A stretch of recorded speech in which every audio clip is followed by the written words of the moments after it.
Welcome to Tenor Tech, where I solve the problems you didn't even know you had. You start by locking a budget and target window, then launch searches across 2-3 nearby airports. This widens options and often cuts price. Once done, use flexible dates to compare +/3 days and enable alerts so you catch dips. Make sure to clear cookies or use incognito to avoid perceived price inflation, and note preferred airlines and times. This guides filters. You're now set to refine results and hunt specific deal patterns across tools.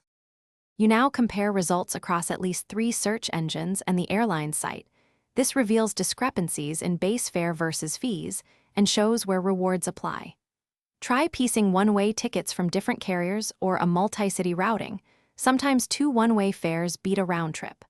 Once done, factor in baggage fees and transfer times, and consider long layovers if they lower costs. Make sure to apply points or transfer partners when they drop the out-of-pocket price. You're at checkout. Carefully verify the total price, fare class, and change or cancellation rules. That determines real flexibility and risk. Book using a credit card with travel protections or directly with the airline to simplify disputes. Once booked, confirm PNR and add seat or bag buy-ins as needed. If the price disappears or your chosen fare sells out, don't panic. Try holding the fare if offered, call the airline to ask for a price match, or reapply alerts and repeat the search. Thanks for watching. Subscribe to keep your life in tune.